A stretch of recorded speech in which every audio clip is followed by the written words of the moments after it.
Today is the fourth Sunday of the month, so yeah, I'm here. And this is our wrap up of the series on the soul's call. And so I'm going to be spending just a little bit of time talking about that, but I have to share a story that came up for me as I was preparing to speak here today. I have a younger brother named Mike, who's 6 years younger than I.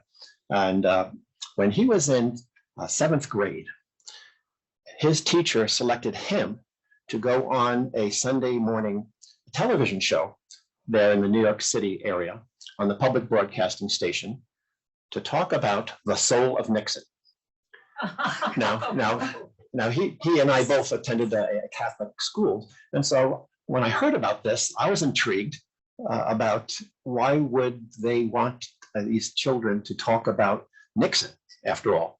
Now Michael's a smart guy, and he had heard about Nixon. And so he thought about it some. And because my dad was working that day, I had to drive him into New York City. And it was about a 45-minute drive to take him to the broadcast studio and then wait for him to take him home. So as we're driving along that day, I started asking him about, what do you know about Richard Nixon? He did bad things. He lied to the people. And so, some people might consider that to be, like a sin, and his soul is something that is going to be affected by it. So, he had his thoughts together. We get there to the broadcast studio, and we're welcomed by the producer and the aides running about, making sure the lights are on, the sound is on, and such. And as an off-the-cuff comment, the woman who was helping him to get microphoned up and everything said, "Well, I'm amazed that somebody so young would know about Alexander Solzhenitsyn." Oh. My jaw dropped. Michael looked at me and said, "Help." And so he and I went off into a corner and spent the last 5 minutes before going on the air, my telling him all I knew about Alexander Solzhenitsyn, the Russian author and dissident who was jailed for a long time by his government for what he had written. And what that place he was sent was called a gulag. And there are lots of other gulags. And he wrote this book, The Gulag Archipelago, which just won the Nobel Prize for writing. And so they kicked him out of Russia, and he came to the United States, and he's continuing to work. And so that's all I know. And he looked at me and said, "Got it." And he walked out on stage, sat down across a table with someone who was very well prepared, and also was, understanding that this was, after all, somebody who was no more than 12 years old, and was, asking, rather softball questions, if I may say. And he did great. He did great. And when it was over, I looked at him and I said, "How did you do that?" I just let it flow. I just let it flow. And so it proved to me, as I reflected on this over the last week, like, oh my God, this ability to BS must run in the family. Because our Irish uncles could do it. He could do it. I was learning how to do it. And so you got me today, like I said. Yeah, the soul of Nixon. We spoke on the phone about it last night. I wanted to make sure that he was okay with my telling the story. And he said, "Oh yeah, go ahead and tell the story, but make sure to mention Mrs. Burns, that teacher who set me up for failure," which didn't happen now, thank God. So yeah, it's interesting how life delivers us into these situations that, we just have to muddle through. But getting back to the topic of the soul, for the last 3 weeks, we've been talking about soul as if everybody knows exactly what we're talking about. And I just want to make sure that we're all on the same page here. Because, when I say the word, it may not be the same thing that comes to your mind. And so when I'm talking today about the soul, I'm talking about that innermost part of us where the the human and the divine intersect. That place that we get our divine inspiration, where we get our divine visions, where we can really reach in and find that part of us which is not made of flesh and blood, flesh and bone. In fact, it is a part of us which is immortal. It is a part of us that has always been and always will be. I use the term a twinkle in God's eye, because it is something that we are given through divine love and grace. I'm going to ask Sawyer to pop up a slide for me here, please. I want to say what's in the Science of Mind textbook about the soul.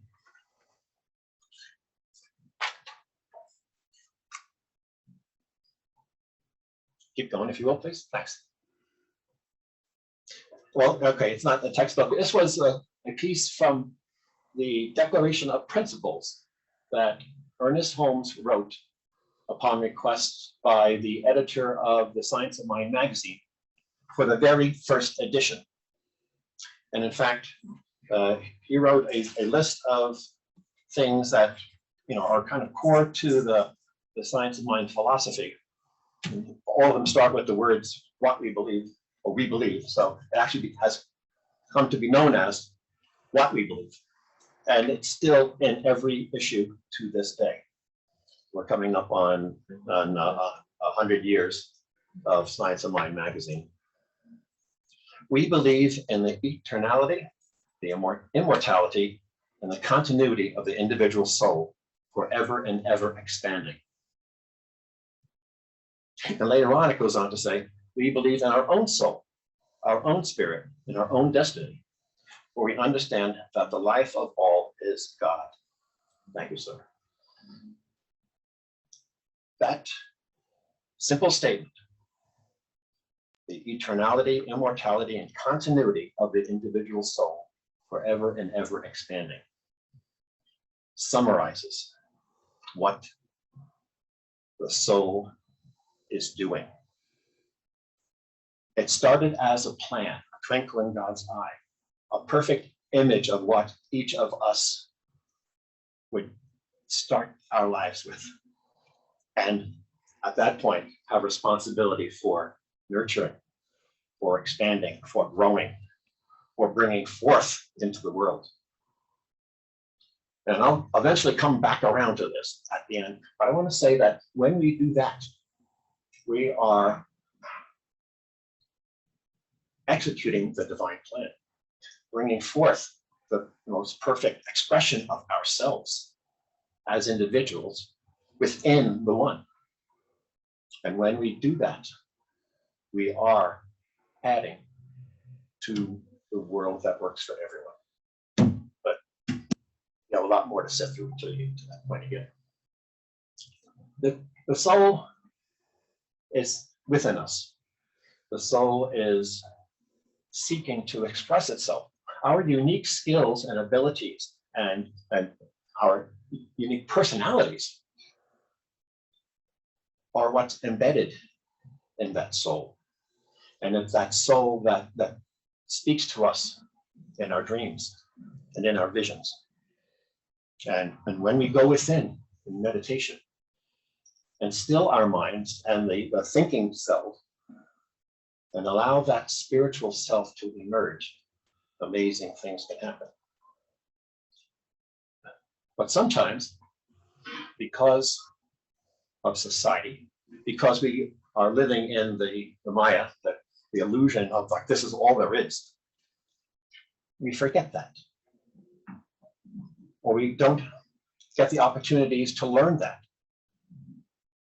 And so, sadly, some folks live their entire lives not even aware of what's beyond. I had a personal experience, I probably have shared before, but I'll do it again, of being a young man with my first child at my feet in a tough situation that I could not get us out of. And this was on a cold winter's evening as the sun was setting, creating this glorious range of colors in the clouds. And not being able to fix my problem, I turned my eyes to the heavens and said, "Thy will be done," getting myself out of the way. And the most amazing thing happened. In a moment, it was what I came to understand was a vision. A sense that I was surrounded by a sea of love, that all would be fine, that in fact, I always has been fine and always will be fine. And that this love is here and it's what I came from and to what I will return when my life is done. And it's over in a flash. But it is as real and as permanently etched in my mind, in my heart, and in my DNA at this point that that's real as me standing here. As real as that. It led me to the solution for my problem, like instantly. It was done. And that has now been embedded in me and why I'm standing here as your minister. To tell that story to as many people who will listen, even record it, and to let you know it's okay, it's all right, it's always been, it's always will. And there's nothing to fear from death. Anyway, getting back to the soul. When we suppress that spiritual side of ourselves, when we hold back from expressing that spiritual side of ourselves, we're denying God its expression here on earth. We're denying ourselves that opportunity to know and to be intimate with the divine. And even while that happens, the soul is still with us. The soul is still aching to come forth. Jim Lockhart, next slide, please, who is now a retired minister and one of the great minds of current time, wrote about this in his blog called New Thought Evolutionary. There it is. We are ever urged forward in our growth and realization. The divine urge of our soul is to move towards greater fulfillment and expression. The soul wants us to be fully authentic, fully realized, fully expressed. Soul will not settle for less. Because if growth stops for too long, it will torment us until we get back on the pathway. Thanks, Sawyer. That is a warning as well as an observation that the spirit will not sit still while we idly live our lives, that there will be within us an urge to come forth. So the question is not, is it real and will it happen? Yes and yes. But what do we do about that? What do we do with it? It's so common for people to just deny it, to pretend it's not there, to suppress it. And that comes as a result of our upbringing. We're told to act a certain way and be a certain way by our parents and peers and the media. In later life, if we continue to deny it, we oftentimes try to deaden the pain through drugs and alcohol, through all types of inappropriate behaviors, or focus on the material, like the next car or the next house or the next partner or the next, you name it, will somehow satisfy that urge within us, satisfy that need within us that can only be satisfied by the spiritual, by connection with God, by bringing forth what has been put within us for just that purpose. Sometimes people who have denied it say it to themselves, I know I've been here. I will get to it. I will postpone it for now and live with this ache in my heart until, a different time. It's like I'm making a bargain with God. I'm trying to make a deal. The soul says, no, not won't work. And it continues. It's only when we decide to act on it, to decide to allow it to come forth, to be that expression of the soul in human form, that we finally find ourselves in a new place, in a new way. We have unique gifts. We need to live our life authentically. And sometimes that means, for some, coming out of a closet, for others, living in a different way than they live now. Perhaps that explains a whole lot of the midlife crisis that we know about. But it's when we can connect with that part of us that is divinely placed, and we can come forth as we are, who we are, and treat ourselves with compassion and love, that we are free to do the same for others, because we see that they are in that same place, in that same journey, that one that we have been moving through ourselves. When we find that we can accept them as they are, in all of their various ways. We're not one-dimensional people. We have many different facets, many different aspects. And we recognize that others have that too. And we see that these are children of God, like we're children of God, bringing forth what was in them to bring forth. When we show ourselves as genuine, we inspire others to also be genuine. When we come forth with our truest selves, others feel safe to do the same thing. We can start this chain reaction of love and acceptance and grace. So it's not always what is ours to do, but oftentimes it's what are we to be? What is it mine to be? I struggled with this when I was thinking about the ministry. Like I felt the pull to serve as a minister, to be in a position where I could talk about this and what's going on in my heart and mind.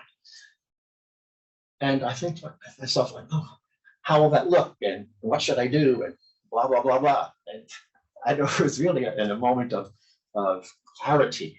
I realized it's not about the doing. It's about the being. Who am I to be in this world? To be a man expressing loving kindness to all he meets. A man bringing forth some knowledge and wisdom gained over years of experience. To be vulnerable to being hurt and still moving forward with that. I tell you, when I was a soldier for 20 years, seeing or crying in front of the troops was frowned upon. I'll be honest with you. It's just not something that you wanted to do. But that aspect of me, the tender and strongly emotional side of me, was suppressed. And it was only after time had passed and I had decided that I was no longer who I was, that I was coming out of the service that this whole aspect of me started to show. And I love it. That's who I am. And I make no apologies. I forgave myself for not allowing it to happen sooner. And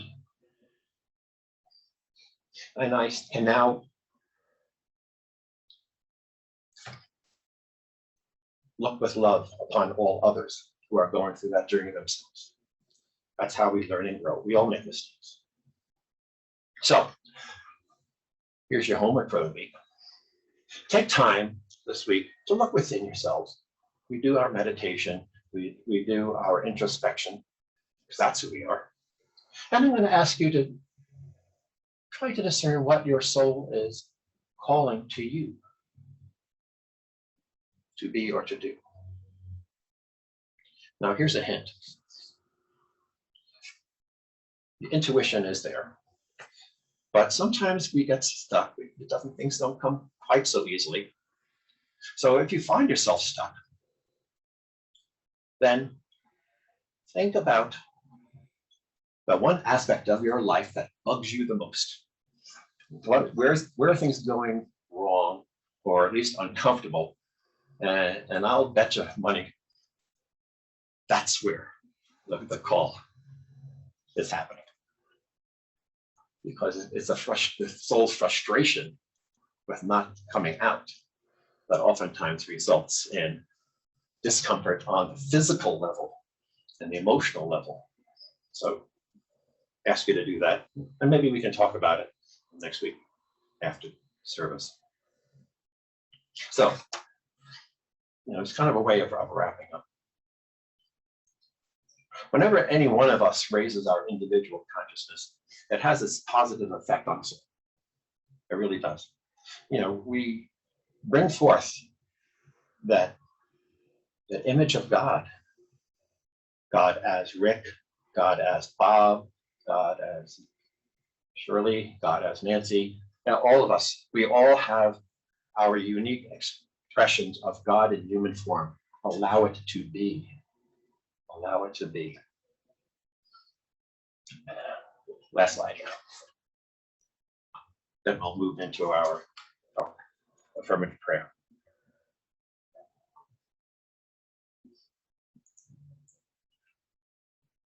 Oh, before that, there it is. Ernest Holmes, again in The Science of Mind. We are to see that spirit creates all things by the power of its own word, and that we are spiritual beings. We are to hear that inner voice of truth, which is ever proclaiming the freedom of all life, the eternal unity of God with man. Let's do prayer a different way this week. Rather than my standing here and praying for us all, let's do something different. A practitioner from Tampa, Florida, by the name of Deidre Johnson, has written a set of call and response affirmative prayers. And so what I would like to suggest is that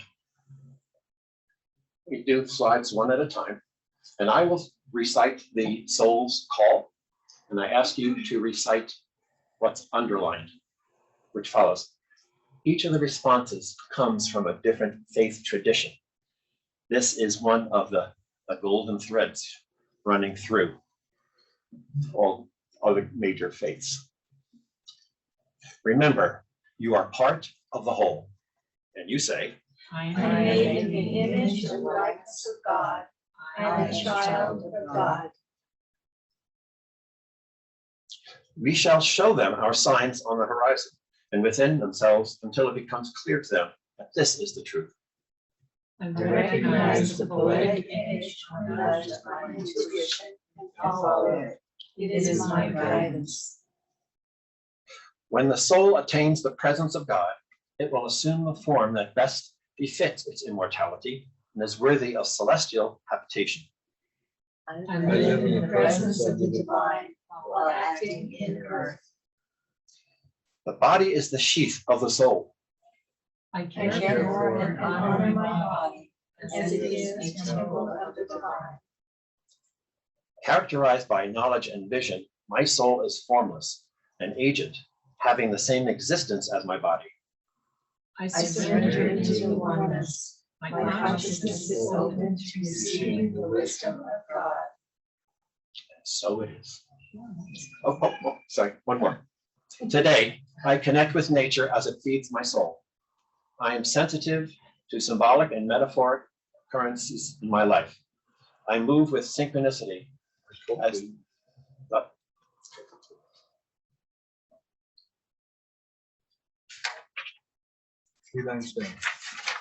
with you. I cultivate my soul's journey as it takes me to new insights and a greater vision for my life. My spirit soars freely like an eagle high above the earth, and I see the future unfolding through divine eyes. I know that all is well. And so it is. So it is. Well, at this point, I'd like to have Emily Tesker back.